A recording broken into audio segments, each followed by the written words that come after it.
Bismillahirrahmanirrahim. Assalamualaikum warahmatullahi wabarakatuh.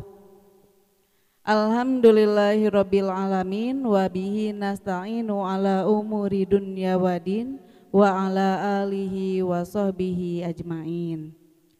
Alhamdulillahirabbil alamin. Pada kesempatan ini Ibu bisa hadir untuk memberikan materi MPLS untuk siswa-siswi baru SMK Farmasi Bakti Kencana Soreang. Sebelumnya Ibu ucapkan selamat datang di SMK Farmasi Bakti Kencana Soreang. Materi yang akan Ibu sampaikan terkait tentang perilaku hidup bersih dan sehat. Nah, sebelum Ibu jelaskan apa perilaku hidup bersih dan sehat, Ibu jelaskan dulu pengertian sehat sendiri. Pengertian sehat menurut WHO adalah suatu keadaan sempurna baik fisik, mental, dan sosial.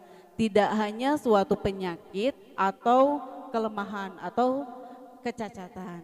Nah, tadi dari pengertian tersebut adalah keadaan sempurna baik fisik.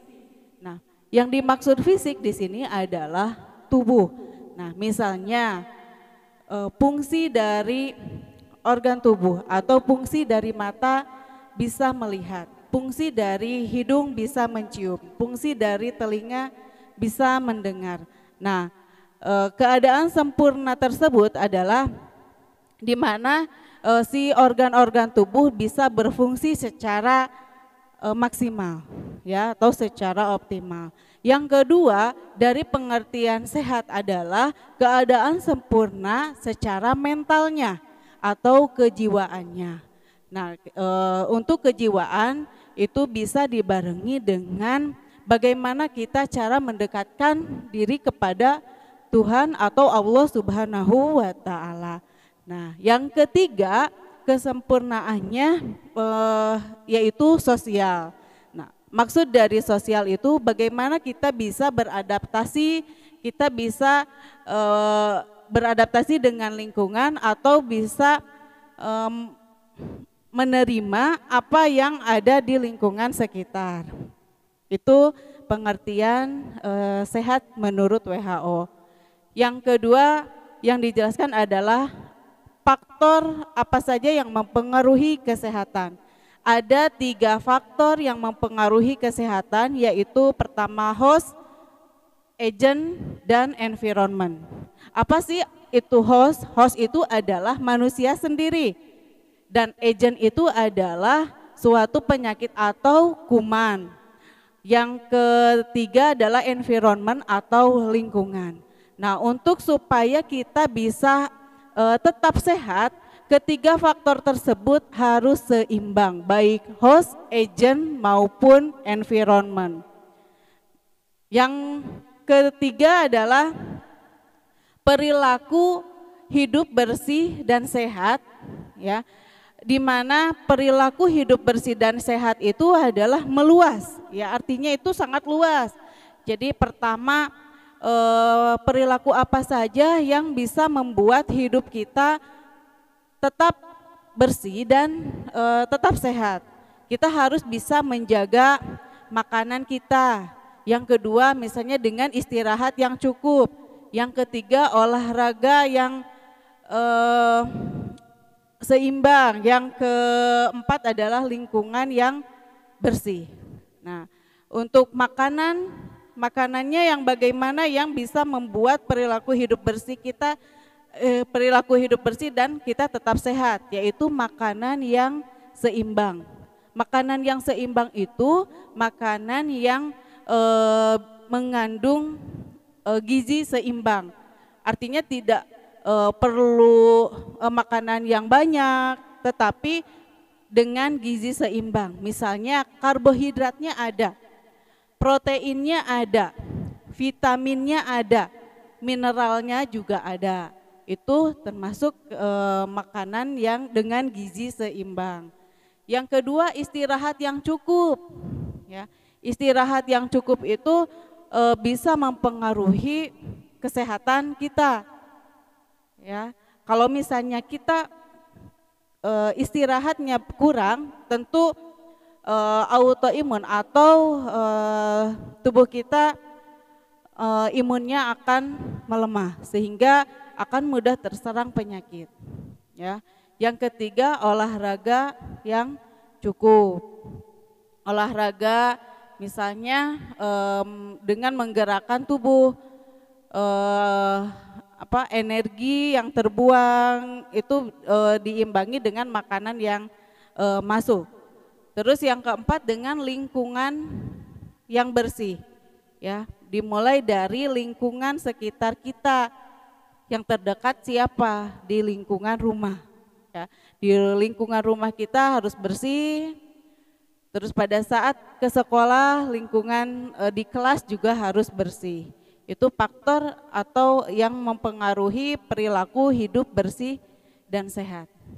Nah, kita kaitkan perilaku hidup bersih dan sehat di masa sekarang, yaitu di masa pandemi, ya.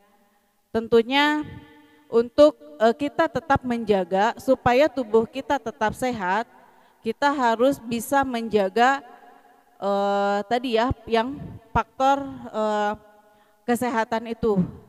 Mulai dari pertama, manusianya sendiri harus bisa menjaga imun atau pertahanan tubuh kita, ya, dengan tadi ada pola makan yang gizi seimbang, istirahat yang cukup, olahraga yang seimbang, dan lingkungan yang bersih. Ya, mungkin pada saat dulu sebelum adanya pandemi COVID, ya, kita jarang cuci tangan atau menggunakan masker, itu merupakan hal yang tabu mungkin ya. Tapi untuk sekarang pada masa pandemi ini kita dianjurkan harus rajin mencuci tangan. Salah satunya yaitu untuk menghindari masuknya virus ke dalam tubuh kita. Terus dengan yang kedua yaitu menggunakan masker tadi ya. Nah, untuk menggunakan masker tujuannya adalah supaya